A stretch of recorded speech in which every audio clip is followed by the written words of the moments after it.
Qual o futuro da publicidade? Nessa série especial, dividida em 3 episódios, discutimos os caminhos para que a comunicação das marcas se torne mais efetiva, além de driblar problemas sociais graves que surgiram a partir das novas mecânicas das plataformas de mídia digital. Um deles diz respeito às mídias programáticas e redes de display, que se tornaram uma solução de uso recorrente e massivo, seja dentro de grandes plataformas, seja nas redes de parceiros e afiliados. São essas redes que distribuem e pulverizam os anúncios de empresas do mundo todo nos mais diversos ecossistemas digitais, de plataformas de vídeo, passando por e-mail, até grandes portais, blogs e redes sociais. No entanto, além de nem sempre acertarem o alvo na entrega, elas também se tornaram parte do problema relativo à polarização, negacionismo e outros movimentos, que cresceram graças ao faturamento gerado por tais redes, associados ao algoritmo das principais plataformas de conteúdo que temos hoje. Como os anúncios são distribuídos por um sistema, tornou-se muito comum que marcas, mesmo sem saber, acabem monetizando e, de certa forma, patrocinando sites de conteúdo problemático e, em alguns casos, até criminosos. Movimentos como o Sleeping Giants, inclusive, trabalham para tentar desmonetizar tais redes, alertando anunciantes sobre o fato de suas marcas estarem dando sustentação financeira a grupos extremistas. Diante disso, o termo brand safety vem ganhando mais e mais relevância, ou seja, até que ponto conseguimos projetar marcas em ambientes digitais que sejam seguros, ambientes onde elas possam transmitir suas mensagens sem que sejam direta ou indiretamente associadas a polêmicas, ideologias extremistas, conteúdo negativo e indivíduo ou movimentos criminosos. Como no primeiro episódio, nós contamos com 4 especialistas para tratar sobre esse assunto e ajudar a visualizar novos caminhos. Diogo Duarte, doutorando em Comunicação e Cultura e professor e consultor nas áreas de marketing e comunicação. José Telmo, mestre em administração e professor de marketing digital de algumas das principais instituições de ensino do Rio de Janeiro. Vitor Lima, pós-doutor em marketing e professor assistente de marketing da ESCP Business School em Madrid. E Vitor Azevedo, mestre em administração e professor nas áreas de marketing e inovação. O modelo de entrega de conteúdo e de entrega de publicidade precisa mudar? Existem alternativas para garantir brand safety nos ambientes digitais? E as plataformas precisam ser responsabilizadas pelo conteúdo mesmo quando elas não o produzem diretamente?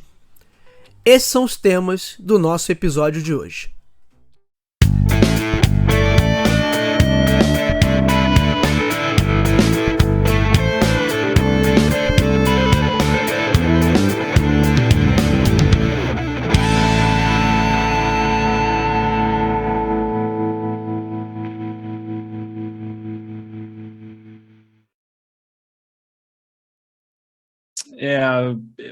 Essa é uma pergunta polêmica que eu também não tenho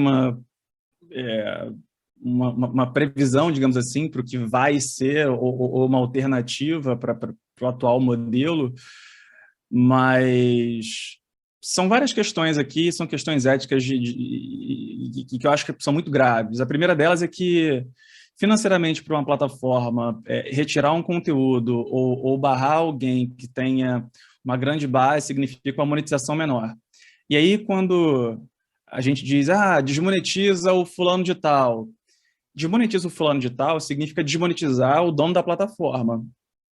O YouTube está perdendo dinheiro.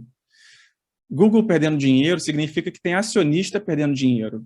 Acionista não perde dinheiro, ou não gosta de perder dinheiro. Não é esse o jogo. O cara não investe uma grana num lugar para perder dinheiro.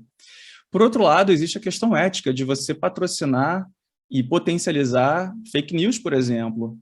você patrocinar algumas questões de violência, violência cultural, violência de gênero, violência de várias naturezas, e se ausentar sabe, de sair fora de qualquer tipo de responsabilização por ter algum engajamento com aquele conteúdo. Vamos lá. Na mídia programática, quando você faz, em teoria, você está acompanhando um usuário pelo seu perfil de navegação. Então, em teoria, a publicidade ela é customizada para entregar para aquelas pessoas. Você meio que deixa as coisas no automático, tem lá uma configuração e tal, você deixa, e aí ela mesmo faz automaticamente as inserções. O problema que aconteceu, que foi essa crise há poucos anos no YouTube, antes da pandemia, começou a surgir no YouTube, é que as pessoas começaram a ver que esses anúncios apareciam em tudo quanto é canal, inclusive em canais que, assim, ou discursos ou vídeos que não deveriam ter nada associado, que, assim, jamais alguém pensaria de chegar aí. Por exemplo, na TV existe uma... Claro, é um outro setor, mas assim, existe uma verificação muito dura no tipo de anúncio que vai para o ar, existe, né, tem todo um setor responsável por fazer esse filtro, não só da qualidade no material, mas também do conteúdo, né, do teor, do que aquilo vai levar, enfim. Acho que isso, nas plataformas digitais, acabou sendo... Obviamente tem uma escala absurda, não se compara, né, a Folha de São Paulo, o Globo, quantidade de anúncios por uma edição. Isso no YouTube precisa ser automatizado, então os caras tinham uma ferramenta rodando isso, mas mesmo essa ferramenta, mesmo esse algoritmo que vai fazer essa triagem, precisa de algum tipo de ajuste, né? A gente tem, por exemplo, no Facebook, tem até um documentário sobre isso, né? As pessoas, até tem uma série do Netflix que aborda isso também, como é o nome mesmo? As pessoas que ficam lá dizendo se um anúncio, se uma imagem, né, ela pode ser publicada ou não na plataforma, né? São os caras que ficam ali definindo isso, né? Essa imagem é forte demais, ela é ofensiva, sim ou não, ou seja, ainda são pessoas, né? Então, quando eu vejo esse caso, por exemplo, da pedofilia, que a gente até chegou a abordar num projeto de iniciação científica com alguns alunos meus, por exemplo, tinham vídeos de crianças brincando com um slime. E esse vídeo jamais ganharia, assim, sabe, ao ponto de monetizar. Era um vídeo de um canal de uma criança. E aí, justamente por ser uma coisa assim amadora, né, a criança ali, às vezes, em algum momento, ela se expunha um pouco mais, era uma menina que estava sem calcinha brincando e mostrava um pouco mais, e esse vídeo ganhava uma dimensão justamente por conta dos predadores, né? E eles têm essas redes de indicação nos próprios comentários, em alguns casos você conseguia ver as pessoas indicando secundagens ali, trechos do vídeo. E esse vídeo só estava sendo monetizado porque ele tinha um conteúdo ligado à pedofilia. Senão ele jamais seria.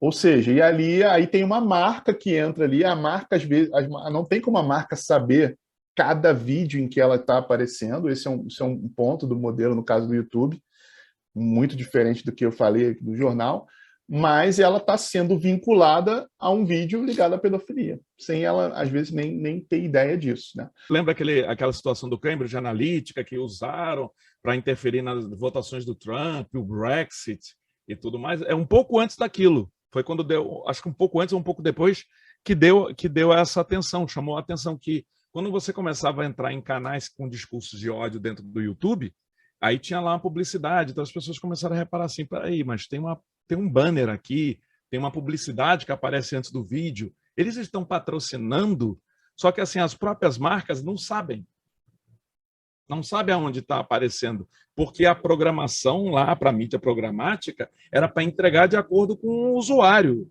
não o conteúdo. Ela não verifica onde ela está veiculando. Ela está verificando assim, tipo, uma oportunidade de ser entregue para alguém. Agora, é importante ser dito que isso não acontece só na internet, na mídia programática. A gente teve em fevereiro, agora de 2022, um anúncio um manifesto pela vida, que era um anúncio anti-vacina na Folha de São Paulo e no Globo, publicado ali com destaque, né? Então, assim, eu acredito sim que os veículos devam ser penalizados de alguma forma, é uma responsabilidade, assim como as matérias, o conteúdo autoral que é publicado ali, os anúncios também precisam passar por algum tipo de filtro, de verificação, né? Porque também faz parte, assim, o fato do Globo veicular um anúncio tem o lastro do Globo, né? Quer você queira, quer não. Você está vendo aquilo ali no Globo, né? Está sendo veiculado, o próprio nome diz. Só que aí, no caso, era no meio de um discurso fascista, ou de um negacionista, ou ódio, ou qualquer coisa que, assim, nenhuma marca pensaria, tipo, cara, eu estou patrocinando uma parada que vai contra. E aí as pessoas começaram a perceber, e esse movimento começou nos Estados Unidos, do Sleep Giants, justamente durante o governo Trump, ele visava justamente isso. Opa, marca tal, você está aparecendo, você está apoiando esse tipo de discurso? E não. Aí ele tinha que ir lá na plataforma e cancelar para aqueles canais ou sites ou o que fosse, para não monetizar para eles. Existem negócios hoje, existem agências especializadas em criação de fake news, agências essas que são muitas das vezes especializadas em marketing político, e a ideia, como você falou, basicamente é criar fake news e botar para frente, porque isso dá dinheiro, fato. Dá dinheiro para o produtor de conteúdo e dá dinheiro para a plataforma que está, de certa maneira, veiculando aquele conteúdo e fazendo um mal absurdo para a sociedade e, eventualmente, né, para grupos específicos, o que é tenebroso. É possível que hoje você tenha filtros um pouco mais rígidos e um pouco mais rigorosos na avaliação para que um conteúdo seja exibido ou não? Claro que é. Fato que é. Financeiramente, do ponto de vista de gestão, com a cabeça do acionista, com a cabeça do dono do negócio, da plataforma, é bom para ele que o conteúdo não vá para frente? Não, não é. Por isso que começou esse movimento muito forte numa relação de desmonetização da direita, porque estava muito associada a uns discursos voltados a essa crítica. Então, a crítica social foi em cima do que, por que o banner está ali? E isso acabou afetando a monetização de muitos canais, não apenas o de discurso de ódio e tudo mais, mas as marcas começaram a pensar assim, pensaram duas vezes em eu vou investir no YouTube. Então, um monte de marca parou de anunciar no YouTube, consequentemente, canais de gamers, canais de review, de livros, de filme, etc., também começaram a sentir a torneira fechar. Então, esse tipo de patrulha positiva, como a que o Sleeping Giants faz, fez as empresas acordarem, porque existe um movimento de manada, assim, né, que cara, se a Magazine Luiza tira a verba do YouTube, outras marcas vão olhar para isso, cara, acho que eu devo tirar também. Ou seja, não é só aquela marca ali que necessariamente foi diretamente afetada, né?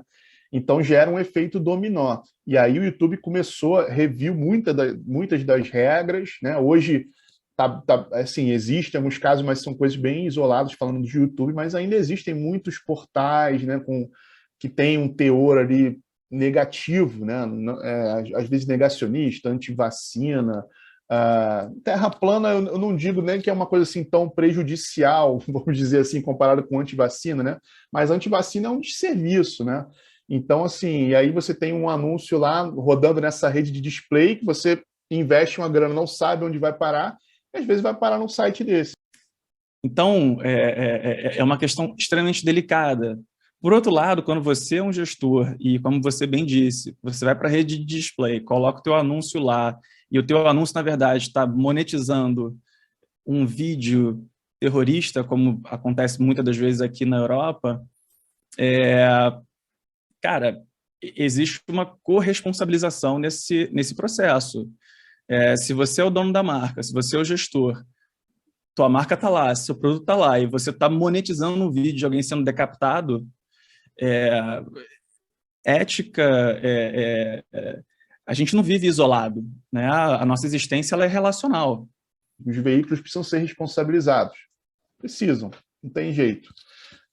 E segundo, acho que as empresas, as marcas, precisam também ter essa preocupação de monitorar isso junto aos veículos, junto, né, olha, a rede de display, o Google precisa me mostrar com precisão ali onde meu site foi, né, onde meu anúncio foi exibido nessa rede de display, em quais vídeos foram exibidos meus anúncios, né? Então, um trabalho também das empresas cobrarem isso, né? Porque senão elas acabam sendo prejudicadas aí nessa questão. Agora, se existe uma alternativa, né, que acho que era a última pergunta aí desse grupo, eu acho difícil assim, a alternativa, porque especialmente nesse modelo atual, em que a gente anuncia assim, em blocos, né, você investe uma grana numa rede e o seu anúncio é distribuído ali, é muito difícil, porque assim, essas redes elas têm muita fatia de mercado. Se pensa no Google, por exemplo, eu não vou anunciar na rede do Google. Para uma marca que quer ser relevante, é difícil você ter uma participação na internet sem pensar em Google Ads, Facebook Ads, né? Ética, ela tem que ser...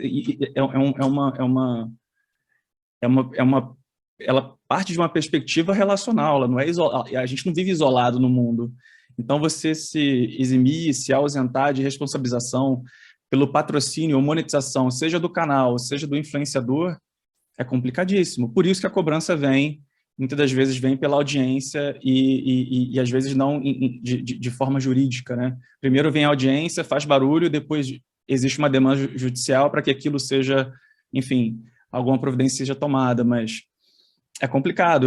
Eu não sei de que maneira dá para você melhorar sem que você entre numa discussão sobre censura, que é um outro tópico complicadíssimo de você transitar, especialmente porque a ideia de liberdade ela é culturalmente construída, né?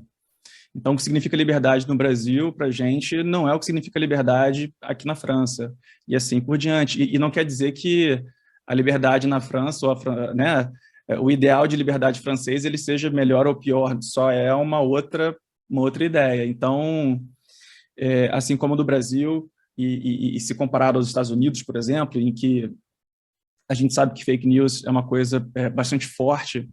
E eu vou tentar explicar assim, item a item, né, de uma forma muito clara, para tentar não... Porque a internet também ela funciona meio assim. Se você falou uma coisa... Né? Então, você está explicando de uma forma muito clara. Explicando de uma forma muito clara. Eu acho que o problema não está na plataforma. E eu vou explicar agora o porquê que eu acho que o problema não está na plataforma. Eu acho que, quando a gente olha para a plataforma, o problema está na plataforma? Sim, a plataforma tem uma culpa, né? Mas, cara, é do mercado, do jogo. Ela está querendo fazer uma coisa que... Qual é a função das plataformas? Qual é o objetivo central? Te manter o mais tempo possível dentro da plataforma.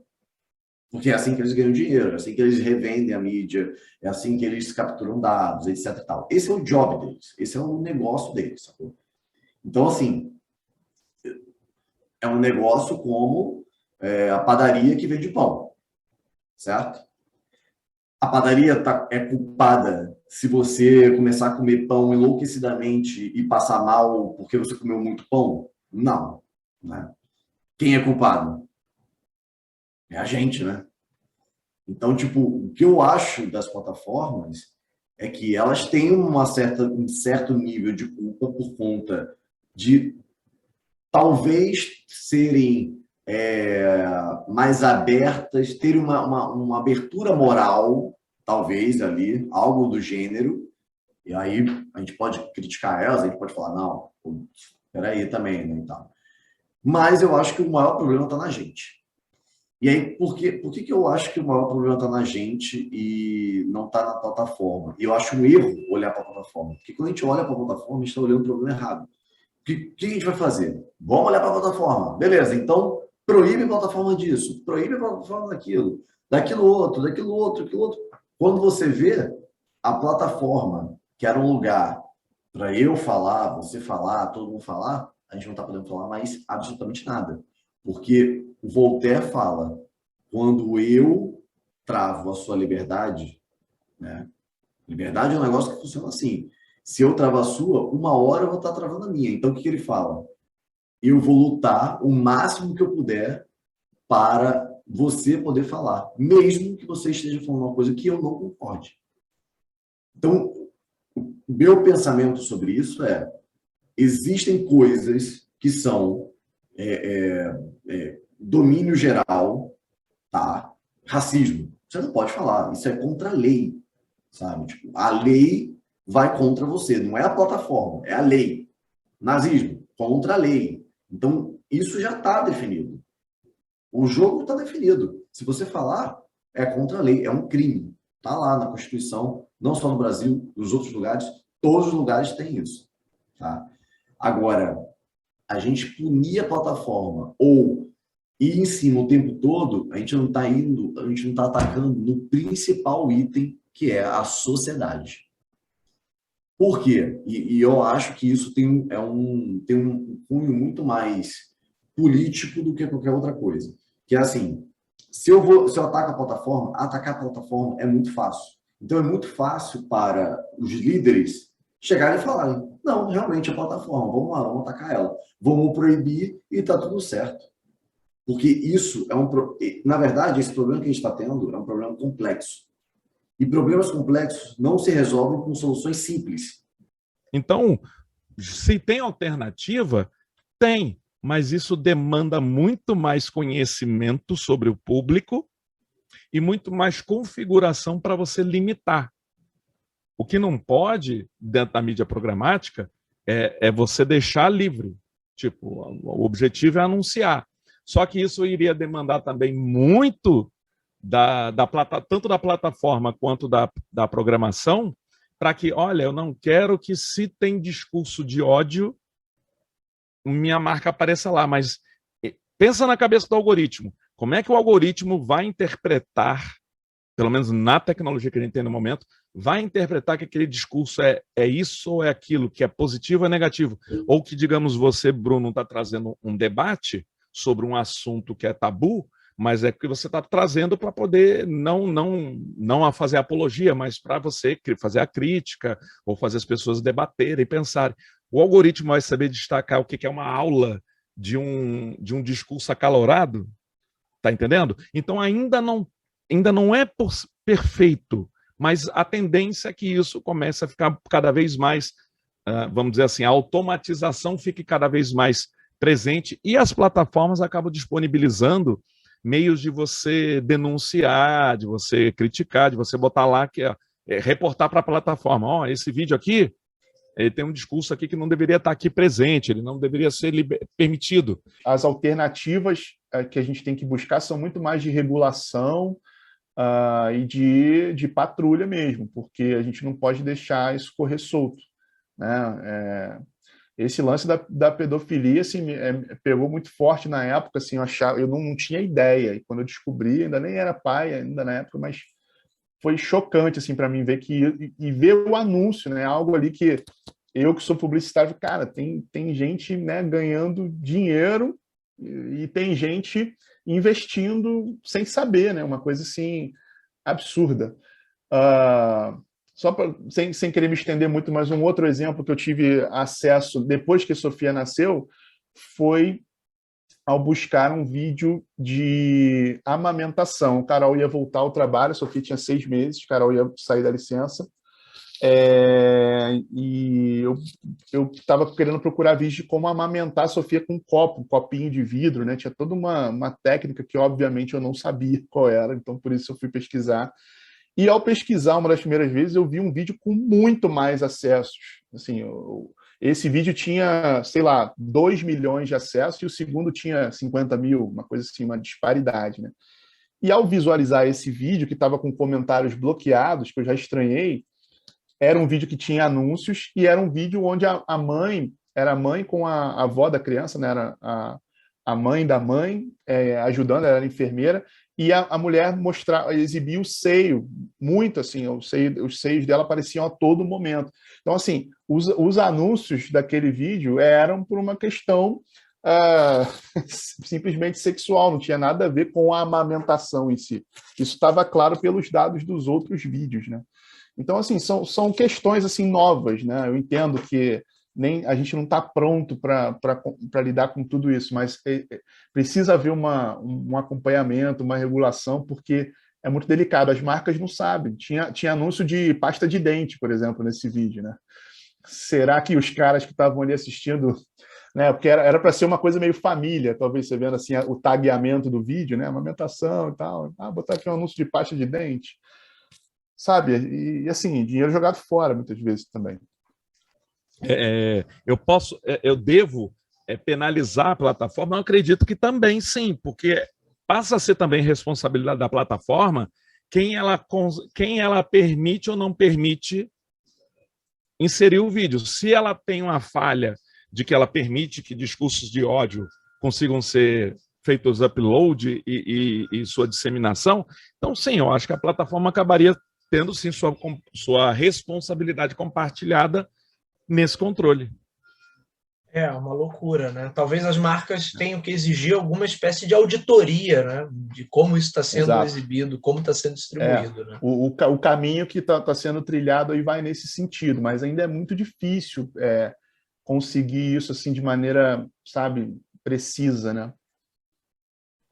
Infelizmente é tudo pela audiência. Se existe gente indo para a plataforma, que a plataforma não produz nada, nós somos os consumidores e produtores, ela só vê números. Olha, quantas pessoas estão indo lá para assistir. Então, dependendo do clamor, da quantidade de pessoas que são afetadas, é que aí a plataforma vai ou não vai tomar uma decisão. Tudo bem, isso pode ser um paliativo, isso pode ser uma coisa que, como a gente estava falando, né? Psicologicamente isso vai movimentar as pessoas? Pode gerar ali algum nível de psicológico para as pessoas, mas isso não resolve. E aí o governante, o que ele faz? Ele ganha a população resolvendo problemas complexos com soluções simples. Isso não existe. Só que para a população, para a gente que está aqui tentando resolver o problema, para a gente que está sendo impactado, a gente, não, pronto, ótimo, agora está ótimo. E eu não é o famoso populismo, né, cara? É o famoso populismo. E aí, quando entra o populismo, bicho, não entra solução absolutamente nenhuma, que é populismo. Solução para o modelo, não sei. Eu realmente não sei, sem que você entre nesse mérito de censura, o que é muito delicado. Solução para o modelo de fake news, eu acho que a gente precisa ter mais filtro e ser um pouco mais rigoroso nesse sentido. É possível que você controle mais isso, dá para fazer. Inteligência artificial hoje é capaz de fazer esse tipo de checagem e controle. Cara, eu fico sempre muito impressionado com a capacidade de você, enfim, patrocinar um negócio e conseguir dormir de noite sabendo que você contribuiu, colaborou para o sofrimento de uma outra pessoa para ganhar, sei lá, 2 centavos no clique. Acho que é enlouquecedor. Quem é o juiz da internet? Quem é? Quem que vai chegar e fazer assim, ó, você está errado. Está errado por quê? Porque eu, você, Bruno, e o resto do mundo, a gente considera que a Terra é redonda. Mas quem somos nós para chegar num terraplanista e falar assim, você agora, a partir de agora, você vai ser cancelado da vida da sociedade porque você acredita diferente de mim. Então, eu fico muito preocupado com essas coisas, sacou? Em vez da gente cancelar esse cara na ponta, não era para a gente estar pensando nesse cara na ponta. Era para a gente estar pensando na educação no início. O que fez esse cara ser esse cara? O que fez? Porque se a gente pensar no fim, a gente sempre vai estar enxugando gelo. A gente sempre vai estar proibindo. Não, agora não pode. Estou pegando terraplanista só como exemplo, que é um absurdo, né? Então, agora não pode terraplanista, não pode falar. Mas espera aí. O que não pode falar? Como assim? Vamos tentar entender isso aqui. Porque vai chegar uma hora, como Voltaire falou, que agora eu uso Samsung. O pessoal da Samsung também não pode falar, porque o bom mesmo é Apple. Eu estou botando como uma analogia, mas eu acho que a gente está entendendo. Né? Tipo, Ó, Samsung é a melhor coisa que tem. Não, Samsung não pode falar não. O bom é Apple. Então, quem é esse juiz, entendeu? Essa é uma preocupação. Essa é uma preocupação que eu tenho muito real sobre a nossa liberdade, o nosso direito de pensar. Assim. Eu entendo o que é o Sleeping Giants, por exemplo. Eu entendo a proposta. Eu acho que a proposta faz um sentido, mas eu tenho medo de como a proposta pode virar um tribunal onde quem tem o controle do tribunal. E aí tem uma pergunta que o Watchmen fala isso. Né? O Watchmen, quadrinhos lá do Alan Moore, ele já falava sobre isso, que é quem vigia o vigilante. A estrutura de sociedade que a gente tem, que a gente montou, que é essa estrutura que a gente vive, ela não exatamente ela quer que as coisas sejam resolvidas, mas tenta criar certos níveis ali de placebo, mais uma vez, para a gente entender, não, tá tudo certo. O adblock é o regra na rede social de fazer tal coisa. Cara, assim, desculpa, mas se você coloca uma regra numa rede social com X coisa, aquele cara que a gente não concorda com ele porque ele está fazendo XY, sei lá, o terraplanista, que eu acho que é um ótimo exemplo. Né? Esse cara, se a rede social bloquear, ele vai para outra, velho. E é isso. Porque a gente vive a gente está vivendo um mundo atual que é um mundo descentralizado. Então não é mais um mundo centralizado da TV, que o cara foi bloqueado na TV e pronto, sacou? Tipo, agora ele nunca mais vai aparecer na TV. Não, é um mundo... E vou te falar, essa galera esse tipo de grupinhos, né? Eles adoram esse tipo de coisa, cara. Eles adoram esse underground, né? Estamos aqui, ó, num fórum aqui que só a gente sabe. E, cara, é só a gente olhar o Batman agora falou sobre isso. O Batman lá, o filme do Batman falou sobre isso. Eles não precisam de alcance. Eles precisam de frequência e construção de comunidade. É só isso. Só que a gente não consegue entender isso, a gente quer penalizar a plataforma, fazer isso, fazer aquilo, não sei o quê. Cara, o cara vai arrumar alguma coisa, ele vai fazer um fórum que é só dele, com aquele grupinho de 500 pessoas. E aquele grupinho de 500 pessoas vai continuar impactando publicidade, vai continuar impactando conteúdo, vai continuar impactando outras pessoas, tomada de decisão, vai continuar. Então, se a gente continuar pensando na ponta, sempre vai ter esses grupinhos.